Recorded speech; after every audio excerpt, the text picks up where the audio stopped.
Freedom Radio Hour.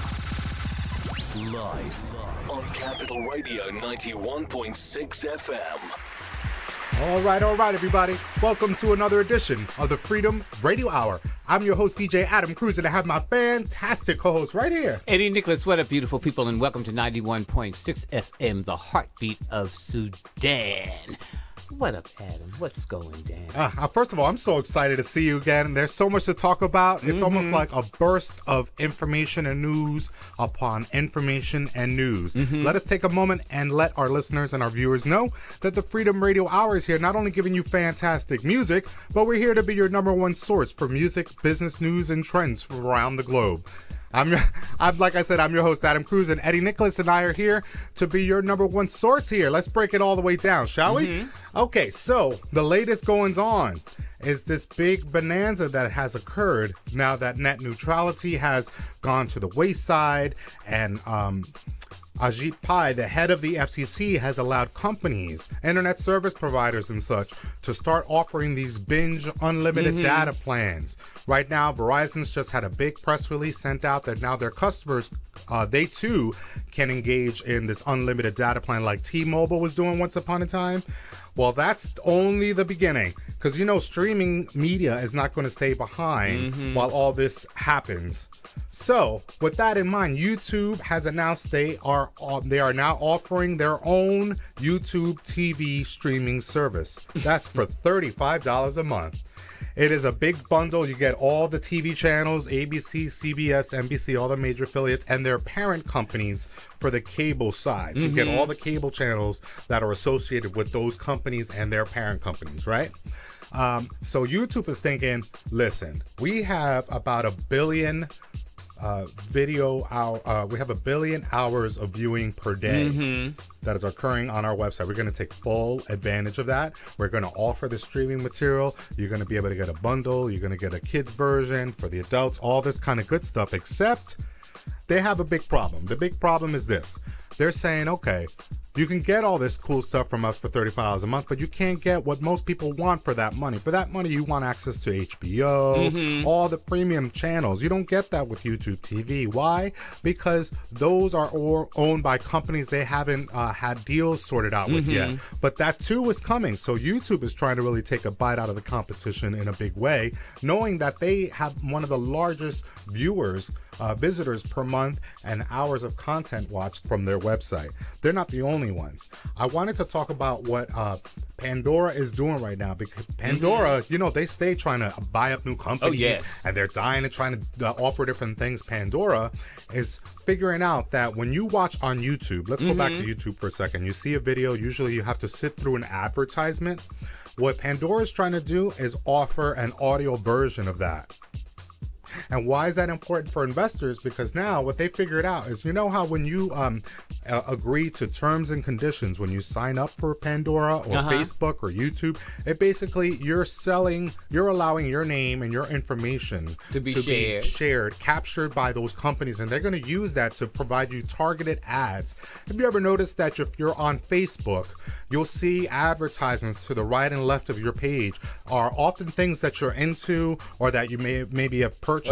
Or you checked on, or you liked. Right. Or sometimes you don't even know how they got to know that you're in that you like a particular thing or not. Like I would bet money that you probably at one time or another are receiving sort of classic film clips. Oh, yes. I'm sure, right? And that's because you happen to be a fan of classic films like movies. that. But I think that what's happening now is Pandora is saying, okay, not only are we going to flood you with audio commercials, we're also going to offer sort of personalized audio advertisements. So these are commercials that you're hearing that are things that you are already interested in.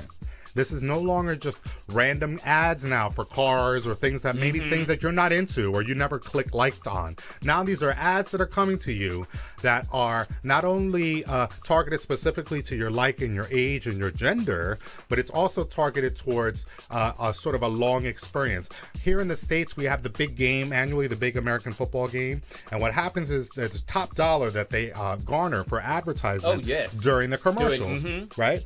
So what they did, if you notice this year, what they did was they had like a part 1, part 2 commercial, or they had they played the commercial, and then if you wanted to see the end, you had to visit their website. That's the name of the game right now, is getting into websites, getting into getting you to do the 2-step process. Watch it and then visit and do something else. That's the name of the game right now. So with Pandora, they're going to offer those commercials in parts. So you get glued to the brand story they're arguing. And you get so synced in that you think you're actually looking at a storyline. Right, but it's basically a long commercial cut up in parts. In between your music or whatever you're enjoying through the Pandora. That's so Michael Jackson. It really You know, because he did that with his video. Yes, but it's very interesting how this is now the 2017 and the era of post-net neutrality norms. Now we're starting to see not only binge data plans coming up like crazy, but you're also starting to see a real concerted effort to be more creative with how the content that you're already receiving is given to you in a new and different way. Let's take a break. When we come back, we're going to talk about more regarding streaming media right here on the Freedom Radio Hour. 91.6 FM. Freedom Radio Hour. Live on Capital Radio 91.6 FM. What up, beautiful people, and welcome back to 91.6 FM, the Heartbeat of Sudan. I'm one of your hosts, Eddie Nicholas, and I'm sitting up here with my knowledgeable and quite news-conscious partner here, Mr. Adam Cruz. I just laugh at the accent. You ever notice that? Whenever Eddie wants to say that part, he always has an accent. I'm not quite sure where you're from. Are you from England? I'm from everywhere. I think you're from India. India. May perhaps. Anyhow, welcome back to the Montclair. Yes, New Jersey. Thanks. You're tuned into the Freedom Radio Hour, where your number one source for music, business, news, and trends from around the globe. Before we broke, we were talking about all of what's happening now, while the net neutrality norms have been put to the wayside. Now companies are starting to offer customers unlimited data deals like T-Mobile had at one time or another. Verizon, AT&T, others are coming forward, Comcast, etc. are offering these kinds of unlimited data deals. On the surface, you think, okay, this is great. Now they're starting to offer these deals, except it's a race to the bottom. What do I mean? You see, these companies know their sources for making money. When you talk about YouTube, YouTube can do the YouTubeTV launch for $35 a month. Why? Because they have been building an advertising revenue base for years and years and years off the back of what? Music and music videos to start with. Now they can do video films and other things because they've already started to make their coin through music. And not only that, when you do go to YouTube and you punch in certain movies, the full movies are there. Exactly. It just takes some digging. Or you have to go to one site and go to another to the universal site or a paid site where you can access it. But I can definitely see where YouTube will catch on to that because movies are already posted on their page. So why not make it more accessible instead of having to go from their site to a different site, which you can go right here?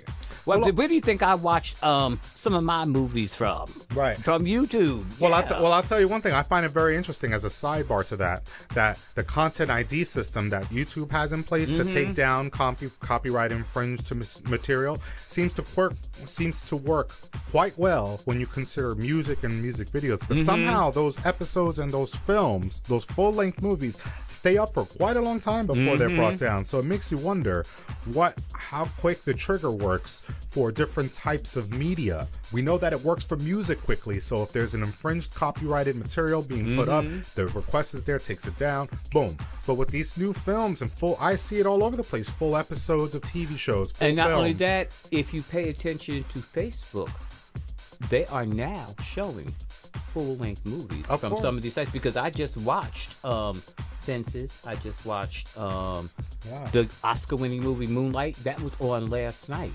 On Facebook. On Facebook. Something called like BET, something live or something like that. And they are showing full-fledged movies. See? And this is the real problem now. When you consider film versus music consumption, there's a big divide here. But nonetheless, both and all of these types of media are being manipulated and being offered in this way, whether you're paying for it or through some wraparound infringing upon copyright type way, right? The other thing I want to discuss with with you is how Netflix, when you think about this kind of stuff, Netflix on the other side has never had an ad revenue platform placed on their service. You pay and you get to watch the movie. $8, $10, or $12 a month, depending on how many screens you want to view it on. Well, you have to look back. You know, when Netflix first started, it was a mail CD. Yeah, that's true. It was a DVD thing, yeah. You exchanged the DVDs. You either bought them, and once you finished with them, you return them.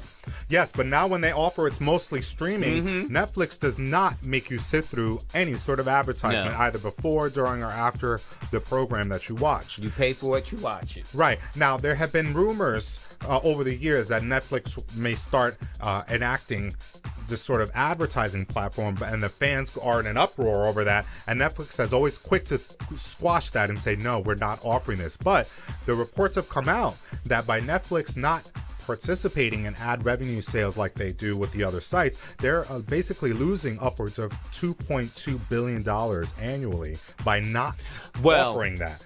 That's if the greed of the shareholders want that. If Netflix is quite happy with the funding that they're getting and that revenue that they are getting, benefits and pays out and all of that type of stuff, and they're comfortable within the realm that they're in, then they're fine. But when the shareholders start calling for profits of the shares and all of that type of stuff, then they may have to look into that advertising, because people may, I've invested to get your company up and running, you're getting all this, now I want something back. Exactly. Well, we need to look into that too, see if they have some shares of that too. It's two companies we need to look into. Well, I'm telling you, right now they're saying the top three growing companies, if you will, if we're going to talk about shares and such, evidently it's Netflix, Amazon, and Facebook. Oh. So very and Montel Williams. Listen, I think all of you got to search that one out. Yes. I can't with Eddie. But I do love what's happening now, because while it seems like everything seems to be in a disarray now with the way the data is being offered to you, there's a lot of interesting revelations in the industry, a lot of interesting revelations of how things are priced. Namely, what's happening with SoundCloud is very, very newsworthy. Let's talk about it when we come right back. Where? 91.6 FM, the Heartbeat of Sudan. And on the web at dwmusicradio.com. Freedom Radio Hour, y'all. Freedom Radio Hour. And we're back live on Capital Radio, 91.6 FM, the Heartbeat of Sudan, and on the web at deepwildmusicradio.com. You're deep in the zone right here on the Freedom Radio Hour. We're your number one source for music, business news, and trends from around the globe. I'm here with my fantastic partner, Eddie Nicholas. What up, beautiful people, and welcome back. Where we last left off, you were going to say something about SoundCloud. Oh, because, yes. I remember SoundCloud. SoundCloud was going through a whole bunch of issues, and I guess they resolved them. What's up? What was your favorite thing when it first started, though? Do you remember?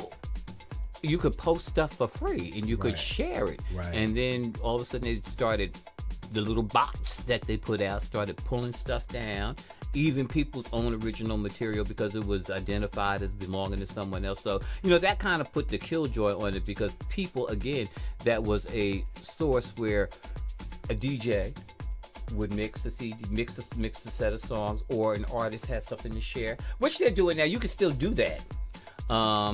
Yes, but I think you set this up beautifully, because you just save me the time of having to explain some of the backstory. And the other part of the story is that DJs like myself would take two different records that we did not create, we did not make them, right? We would take them and blend them together and create a mashup, right? And we would offer them on SoundCloud by uploading it and sharing them for free. And this is a great way for DJs to get their sort of name known in the local niche community that is house music, electronic dance, etc. So this was a great opportunity, and SoundCloud was one of the only companies that were allowing you to do that, because by the time that SoundCloud became really popular, most of the other companies had switched over to proper streaming services, where they had that takedown notice, those bots came in, to your very point, content ID systems were in place, and now there's no longer the ability for DJs to create new works through derivative works and make a mashup and offer that without having a copyright infringement tag placed on it, right? So SoundCloud, knowing this full well, goes and says, okay, let's create SoundCloud Go. We mentioned this once a while ago. SoundCloud Go is essentially trying to become a Spotify, taking the service that you know and love and applying a Spotify, Apple Music, Tidal type business to it. So what does that mean? The first thing they did was update their terms and conditions so that they could capture your data, who you are, your age, your location, etc., etc. Why? Because they knew that that was part one of the puzzle for them to switch over to full streaming. The second thing they had to do was make new deals with all these major labels, Warner Music Group, UMG, etc., so that they could offer the music and through their streaming service, much like you do with the others. But they had a problem because there were these mashups that happened. A lot of listeners left the service because they didn't want that. They wanted to go back to this sort of haven for weird creative type music. Anyhow, now SoundCloud in 2017 is cutting the cost of streaming even further down. Remember we talked about Amazon and their Echo speaker system? And if you buy the system, the Echo speaker, you can get streaming at $3.99 a month, $3.99. Remember, we've been talking for a while now on these shows that over time you're going to see a continued devaluation of music, and this off the backs of these companies trying to make a lot of money through advertising and subscription bases, right? So now we see evidence in Amazon doing that using their Echo speaker. This is not unlike when iTunes came around and were selling. Apple was trying to sell their little iPhones, and we were stuck with our 99 cents per download model. Right? So now when you fast forward time, you see that Amazon is already cutting the competition, whereas the other services usually around the $8.99, $9.99 range. Now, that close to $10, but not just $10. Right. Now it's down to the $3.99 through Amazon. Well, the cost of one of those throwaway records in the record bin with the little cut on the side. Listen, now it's true. It's continuing to be devalued now that SoundCloud is trying to become that streaming outfit. They're offering their tier, SoundCloud Go, at $4.99 a month. If you buy their premium, which is their Tidal version, high definition sound, that's back to the $9.99 a month. So what we're seeing is a barrage of new deals that you'll see as a customer for your phone, for your internet, for your streaming services. They're going to offer you less and try to offer you more. And who's going to miss $4.99 a month? Yes, but we will, because you're expecting us artists to continue to make music and take less on the dollar. Meanwhile, these companies continue making hand over fist. Look, the global music market, their reports for 2016, they added $1.1 billion of worth to their industry. They're now valued at $16.1 billion. Don't tell me they're not making money. Don't tell me these companies aren't out there making hand over fist dollars on the back of initially music and music videos. Now it's expanded to offer video games, TV channels, original apps, etc., etc. But it wouldn't have happened had you not had the musicians and the artists to provide the content to start up your company. And you know, the crazy thing is, all it takes is one strike of a pen to make it all disappear, of a key to make it all disappear. Because we're talking about billions of dollars. Can you just even imagine what $1 billion+ looks like sitting somewhere? Right, and also, like, if you're talking about just the fragility of it, I also, on the other side of it, take that same argument and apply it to the music, because now media, you don't have to own it to access it. You don't have to own the media to access it. So in that mindset, that means that you have to have an internet access. So what if you live in a rural community or in a low-income community where the speed is really slow, because now these data binge deals are being bought up by the middle class and upper middle class, and they're leaving the poor folks out to have really slow connection, because there's only so much bandwidth you could dole out to the communities, right? So there's a lot to consider here. We're going to break down a lot more of what's going on, because I think what you're going to see is a barrage of news items that really dismantle our usual ideas around how we earn royalties, how we deliver content, etc. Because all of that's switching up in the 2017-2018 time period. Let's pay full attention in future episodes. Where? You better pay full attention. This is Orson, what's his name? 1984. All in 2017. 91.6 FM. That's right. The Heartbeat of Sudan. That's right. Keep it locked here and on the web at dwopmusicradio.com. Thanks for tuning in. Check out freedomradiohour.com. EddieNicholas.com, DJAdamCruz.com for all of our fantastic music, and leave a comment under everything that we have posting because we'd love to hear from you. Excuse me. Also, one more note: download our free app for Android and iPhone users. Just search us out, Freedom Radio Hour, within the App Store and within Google Play. Download it for free and let us know what you think about it. We have a whole social section. And one more shout out to 2 New Jersey gals from Montclair and Teaneck, Felicia Temple and Autumn Taylor on The Voice. Yes, here in the States, out. we have an American Idol type show now. The Voice is probably more popular now than ever before. But yeah, we have 2 of our own locally here in New Jersey who are on the show. See, Eddie got very excited. I am excited too. Thanks for tuning in. We'll see you guys next week. 91.6 FM. Oh, Lordy. Peace out, y'all.